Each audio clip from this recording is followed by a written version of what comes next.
Hi, friends. Hi, friends. Happy Thanksgiving. Hap- Happy Friday Eve. hmm Happy Thursday.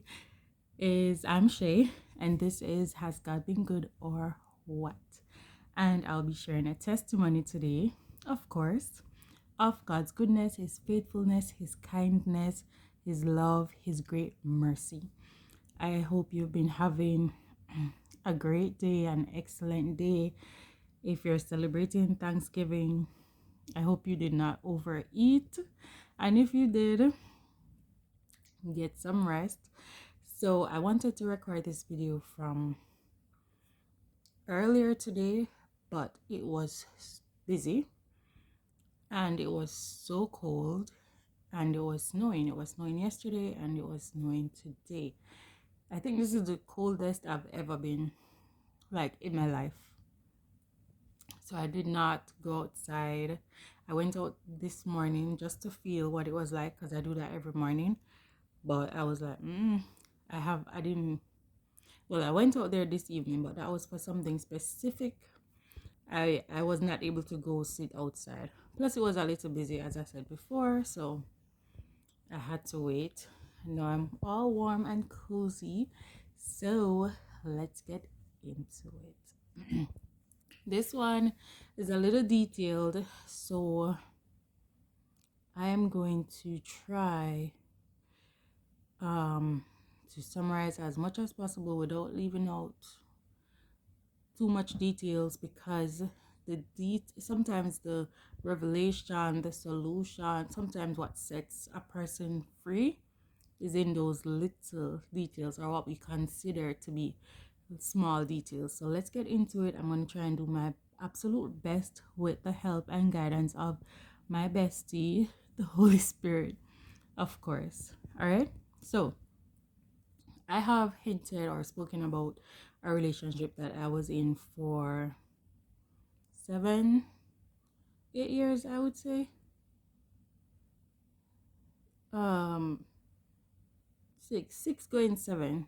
I don't. Yeah, I'll tell you the exact amount. All right. So that's what we're gonna talk about. It's very compact. Maybe this will have to be 2 parts. Again, all depends on the leading. And I knew I was supposed to speak on this from Tuesday. So um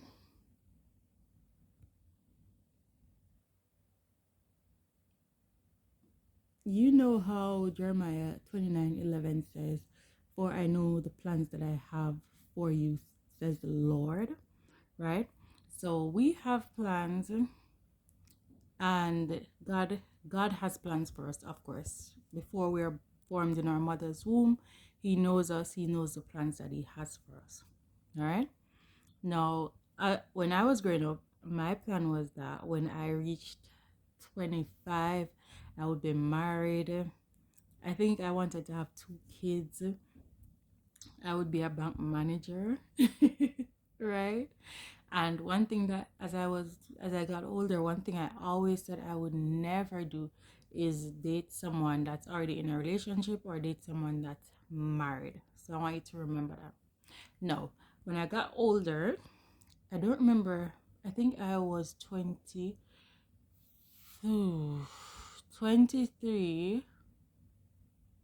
I think I was 24. I think my birthday had already passed, right? And I was living with my sister, and I were living together. At the time, we were sharing a house or an apartment, but we were moving now. We were going to move back home to my mom. And that moving back to my mom, that's going to be another testimony because that's a pattern. We have moved back several times. All right. So as I'm talking about that now, that's going to be another testimony.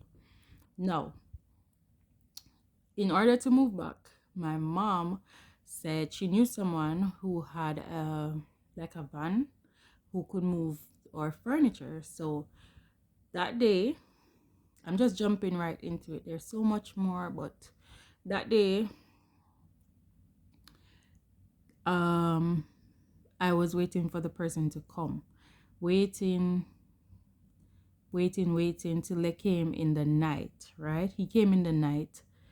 We packed the vehicle up, took the furniture to my mom. We made several trips. One, because of the size of the vehicle. Two, because of the amount of furniture that we were transporting. All right. So we did several trips until we were finished.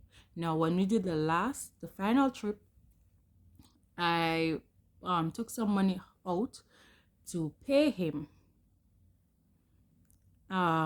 Before that, like each trip, my younger sister, one of my younger sisters, accompanied us. So she was in the middle, I was at the end, he was driving. Now he kept like looking at me. I could see him looking at me like through. I could see him like I was looking. He kept looking over at me, right? Anyways, I wasn't like paying that any much attention. At the end of the trip, I went to give him the money, and he said, "Oh no, it's okay." No, I was like, "What do you mean it's okay?" To myself, I'm like, "We did so many trips. You're just gonna do it for me for free?" That kind of, to me, that was a big thing. So I was like, "Okay."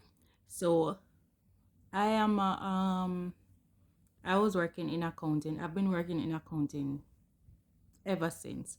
So, plus, I've always loved accounting since high school. And on that note, I want to say that what you love, not because you love something, that doesn't mean that's what or who you are or what you're supposed to be doing. All right? Because I've always loved accounting, but now I realize I don't think I was ever supposed to be an accountant. And that's another testimony. All right. So I said to him, "Okay, since you have a business, I can help you with your accounting sometime if you want help." And he was like, "Okay, that's great." So we exchanged. No, I already had his number. Because I called him earlier in the day. So he was like, "Okay." So he left. That was that. No, he called me one day and invited me for lunch. And I was like, "Okay." You know, at this point, I was back in church for a year. And I say back in church because you can be in church but not be a Christian, not be saved. So I was back in church because I was out of church. I was out of Christ for a while. And then I went back so I was in now for a year when I met him. All right. So he invited me for lunch. He said I could choose anywhere I want to go. It doesn't matter, whatever I want. So I decided we could do Chinese. He told me, we went there, I could get anything. I got what I wanted. Now, this might not sound like a big deal for some people, but when you are not accustomed to certain things and you are getting those things, it might, for others, they might say, "Oh, that's the bare minimum." But for you who are not used to anything, okay, stay with me, it's gonna seem like a huge deal, right? That's what was happening to me. Now, at the end of that lunch date, he took me back to work because I was at work at the time, and he gave me a kiss, like a mwah, right? And when he did that, I said to him, "Are you single?" And he said, "No." "Are you?" He said, "Are you?" And I did this. I was like, "Yes." I I was so young and naive, guys. Not putting any blame on him. As I always say, I take 100% responsibility for my actions, especially because of what I'm going to say further down, which is the Lord spoke to me continually concerning this. All right, but I was very naive. Yeah, so I was like, "Why would you think I am not single? You just kissed me, and To me, I'm like, the fact that you kissed me, I am thinking, okay, you're single, plus you invited me out. He wasn't. So I said to him, well, this is not going to work because you're not single and I am single. Anyways, he left. I went back to work. But let me tell you, he's the type of person that was opening door. This is afterwards. He would open doors, buy flowers, as I said, stuff that you're not used to, that I wasn't used to. He always took me out. I could get whatever, stuff that I have not experienced before. But his like cards, bank cards, I knew the pins and all of that. He gave me that information. So um to me it was a big deal, but it really bothered me that he was in a relationship. No, he kept coming around, and I also did not stop him from coming around. I liked the attention. Okay. Now, remember the Bible says that you're tempted when you're drawn away by the lust of your desires. So the enemy would have known that, okay, he would have tried before, and then I went back into church. So he had to package something specially that would get my attention. That would get my attention, right? So that's what happened. All right. Once he sees that, there's this desperation there, he will capitalize on it. There was already rejection and identity rejection, the spirit of rejection. There was already an identity crisis where I was concerned. I always felt out of place. I always felt left out, not enough. So someone giving me all that attention, plus I grew up so poor, not used to certain things, someone doing those things, opening the door for me all the time, the door. And I remember we went to the beach once. He washed my feet, lotion, he put my shoe on, doing those stuff. I don't really want to go in all those details, but I just want someone to understand what you have been looking for. The enemy will send it in a person, right? Just to get you. So that's what I'm trying to get at. All right, so that went on for years. The Lord would always speak to me. He told me, this is not it.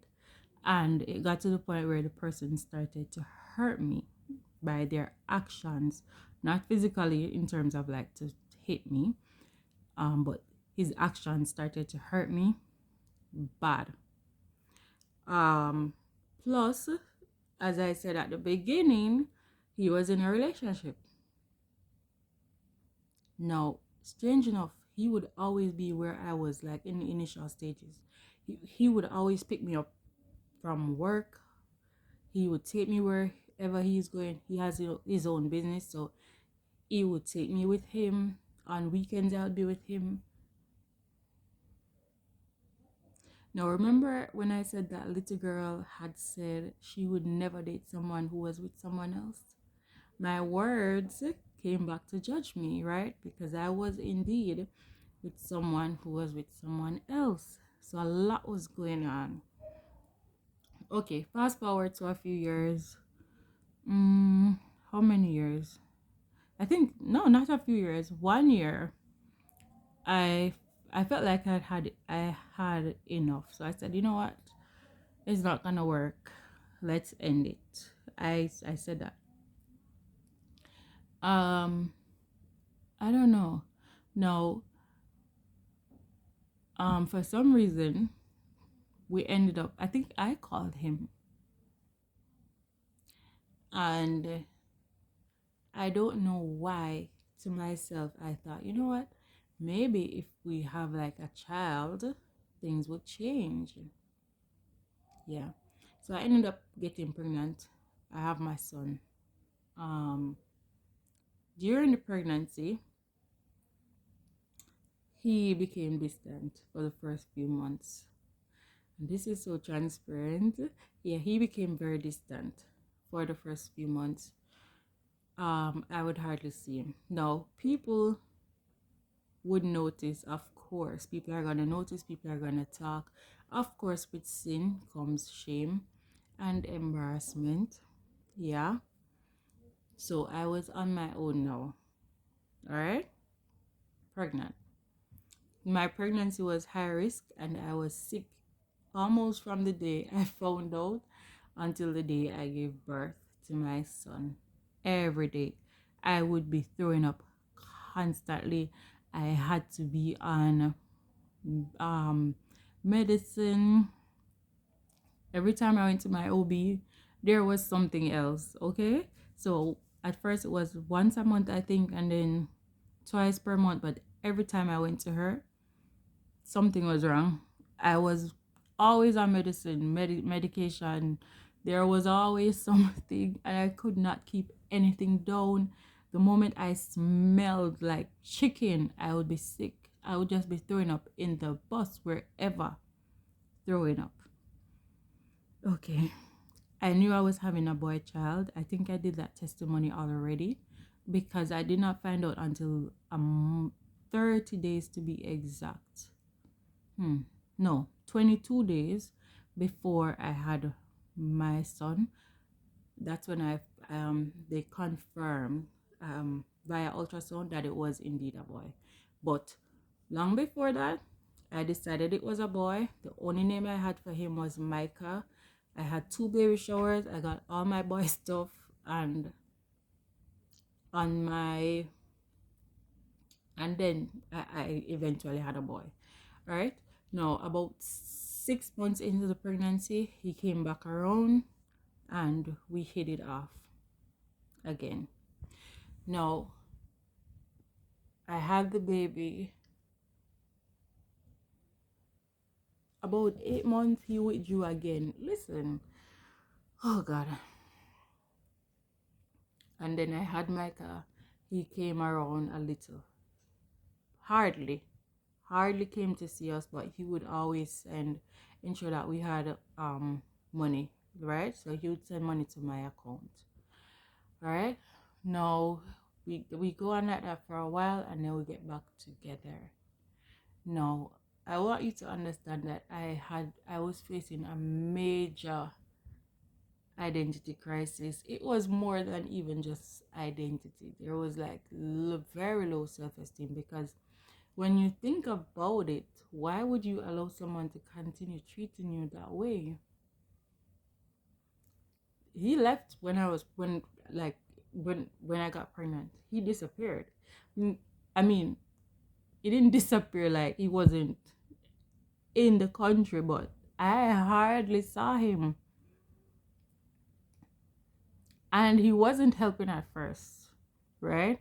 My mom, because I knew him through my mom, and she said, she called him one day and was like, "What's going on?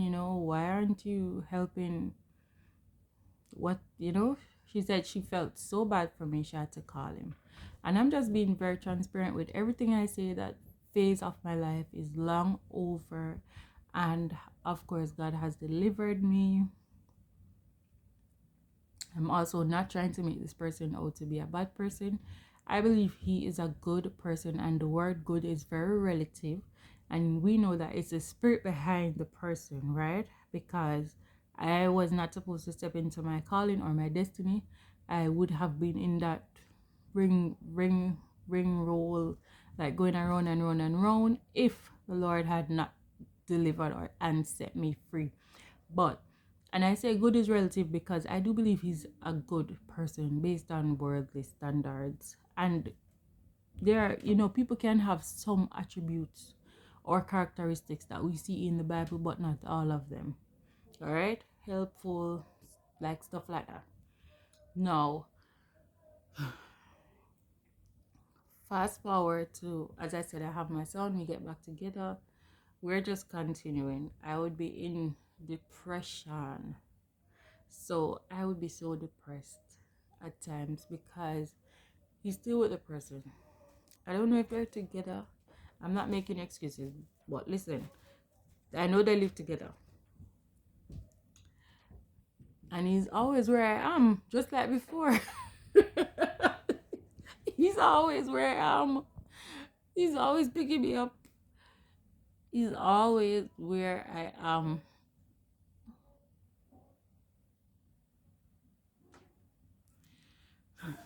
So in so I decided, you know what? I keep going to God concerning this person, even though the Lord told me several times. And when I say several times, believe me, several times. The Lord told me repeatedly, no, this ain't him. Let it go, let it go. I kept going to God. I tried to manipulate the Lord. Okay? I even decided, you know what? No more sex, no more intimacy in terms of sex. And then maybe that would change God's mind.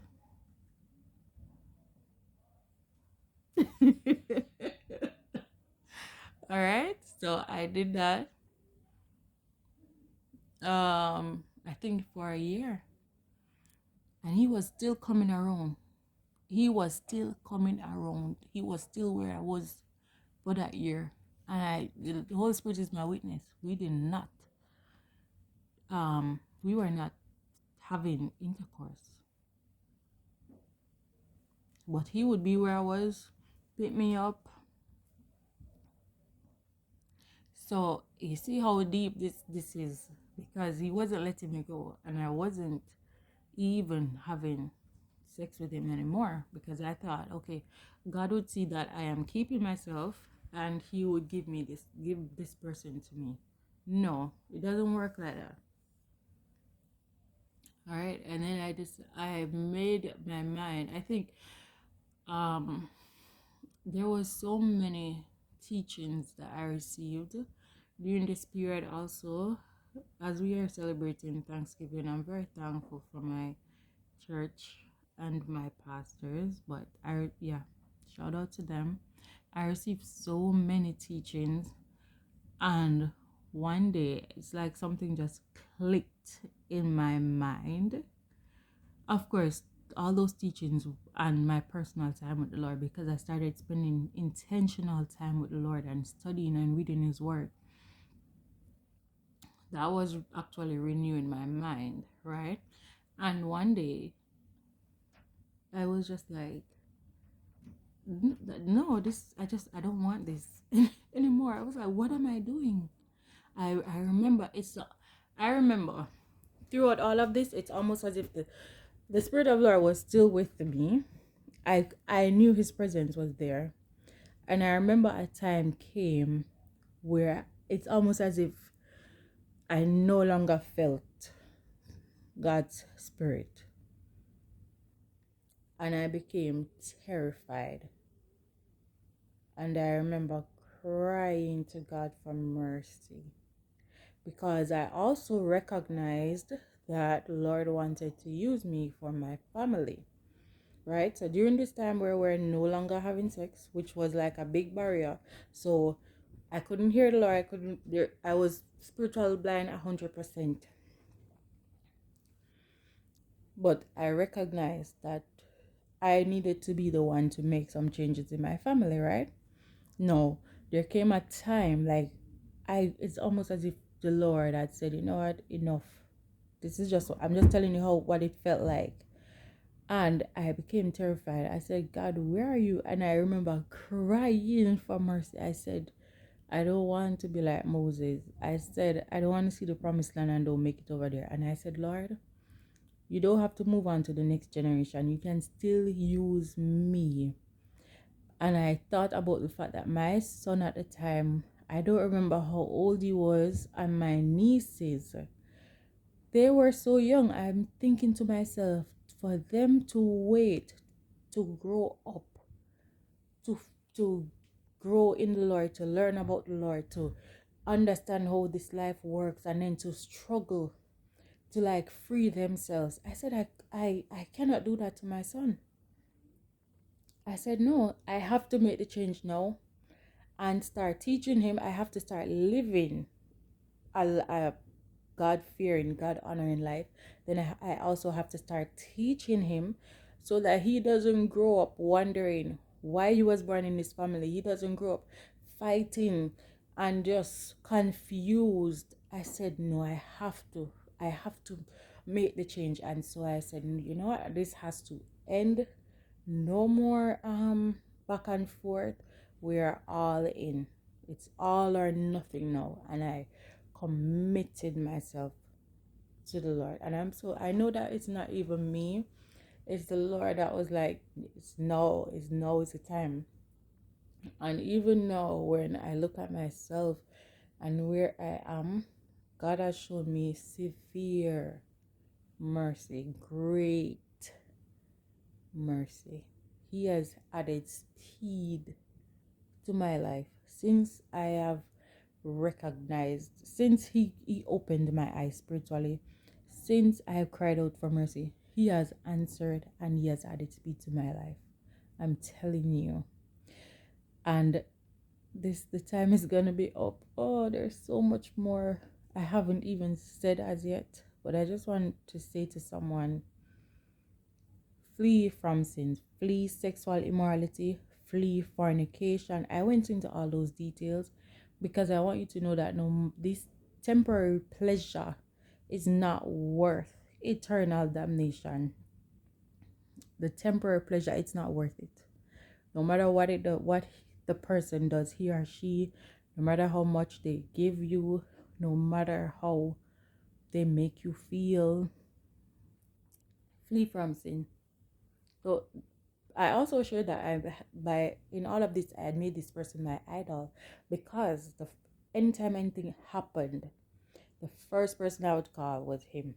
Anything at all. I did not withhold anything. As a matter of fact, he told me afterwards, he said, you are the most submissive woman I had ever met. And he said had because we were having a conversation regarding our child. But I had already gone to God. So I already knew what I was about to do. Right? And so what he was saying was not what the Lord had told me. So we were going a bit back and forth. And he said, you are not like this. You were the most submissive. And in my head, I said, I was very happy and I said, I no longer submit to you, I submit now to God. Right? So I'm just trying to show you I had made him an idol. So I know what it's like. But it's not worth it. It's not worth you going to hell. Alright? So walk away. Let it go.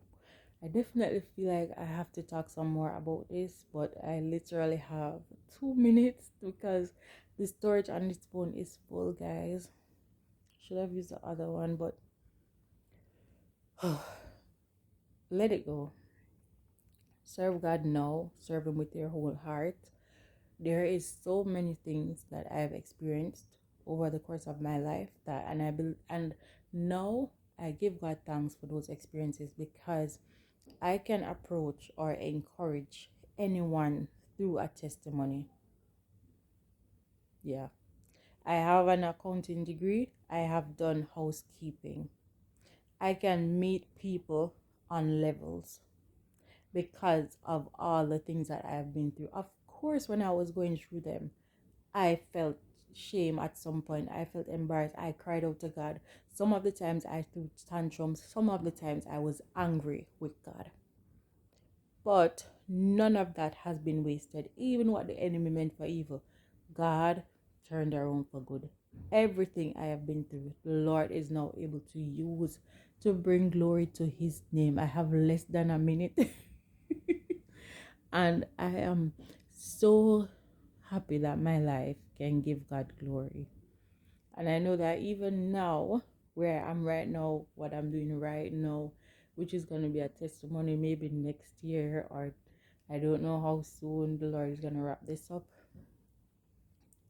And I'm grateful. You know, there are days where I'm like, the discomfort causes me to be a little, but I'm grateful to be able to be a battle axe in the hand of my Lord. And so I hope this testimony blessed you. Do not be ashamed of your testimony. Share it. If you know that you are living in sin, it is time to arise. It is time to get up. It is time to serve the Lord. All right.